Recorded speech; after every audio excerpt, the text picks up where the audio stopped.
Bienvenue dans le lieu de confession, by Jimmy Résolution. Ici, lorsque la pluie tombe et que le tonnerre gronde, les voix se libèrent. Les secrets enfouis refont surface. Les vérités que personne n'a jamais osé prononcer trouvent enfin un refuge. Dans cet espace, des hommes et des femmes viennent déposer leurs blessures, leurs regrets, leurs fautes, leurs espoirs. Des histoires d'amour, de trahison, de miracles, mais aussi des douleurs silencieuses que personne ne voit. Ici, rien n'est inventé. Chaque mot est réel, chaque émotion est vraie, chaque confession est un morceau de vie livré en toute discrétion. Abonnez-vous maintenant, invitez vos amis à nous rejoindre. Et si vous avez une histoire à partager, envoyez-la au numéro affiché à l'écran. Préparez-vous. Chaque jour, une nouvelle vérité se dévoile. Anonyme. Bonsoir coach. Publie-moi en anonyme s'il te plaît. Je m'appelle Clarisse. J'ai 29 ans. Je vis à Yaoundé. Il y a 2 ans, j'ai épousé l'homme que j'aimais. Enfin, c'est ce que je croyais.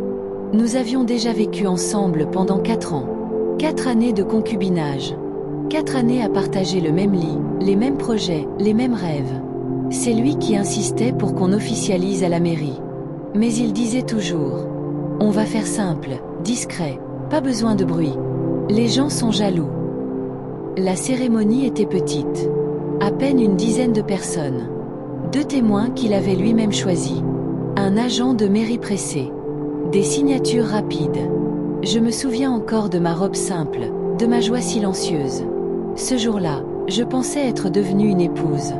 Je pensais être protégée. 1 an plus tard, j'ai donné naissance à une petite fille. Elle a aujourd'hui 3 ans. Elle a ses yeux, son sourire, même sa façon de froncer les sourcils. Nous construisions doucement notre maison à la périphérie de Yaoundé. Je l'aidais dans son commerce de matériaux. Je gérais parfois la caisse. Je faisais les comptes. Je croyais construire un foyer. Puis un soir, le téléphone a sonné. Un numéro inconnu. Madame, il y a eu un accident. Je n'ai pas compris tout de suite. Votre mari est décédé sur le coup. Je me souviens avoir laissé tomber le téléphone. Le monde est devenu silencieux. Comme si on avait coupé le son de ma vie.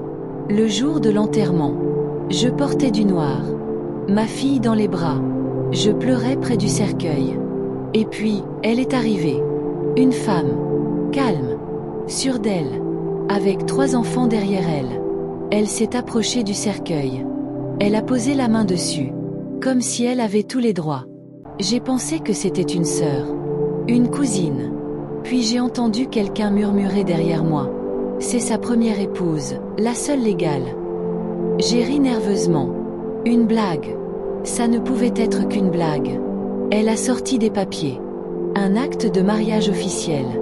Toujours valide. Jamais de divorce. Daté d'avant même que je ne le rencontre. Mon cœur battait si fort que j'avais l'impression d'étouffer. J'ai sorti mon propre acte de mariage. Elle l'a regardé. Elle a souri. Un sourire froid. Cet acte n'existe pas dans les registres. Les jours suivants ont été pires que la mort elle-même. La belle famille. Les mêmes personnes qui m'appelaient ma fille. Ont changé de regard. On m'a expliqué que légalement, je n'étais rien.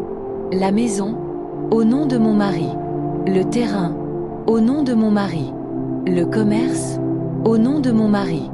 Et donc, revenant à sa femme légale. Comme si ce n'était pas suffisant. La première épouse a exigé un test ADN pour ma fille. Elle disait que mon enfant n'était peut-être même pas de son mari. J'ai accepté. Parce que je savais. Les résultats sont revenus. Positive. C'était bien sa fille. Mais ça n'a rien changé. Elle a gardé la maison. Elle a gardé le commerce. Elle a même pris les vêtements. Moi, j'ai quitté la maison avec un sac et mon bébé. Puis la vérité finale est tombée. Un des anciens témoins m'a contacté. Il m'a avoué que le mariage à la mairie n'avait jamais été enregistré. Mon mari avait soudoyé un agent. Tout était une mise en scène. Pour me rassurer. Pour que je reste. Pour que je continue à l'aider. Je n'étais pas sa femme. Je n'avais jamais été sa femme. J'étais une illusion. Aujourd'hui, Je dors chez une amie à Mvogada.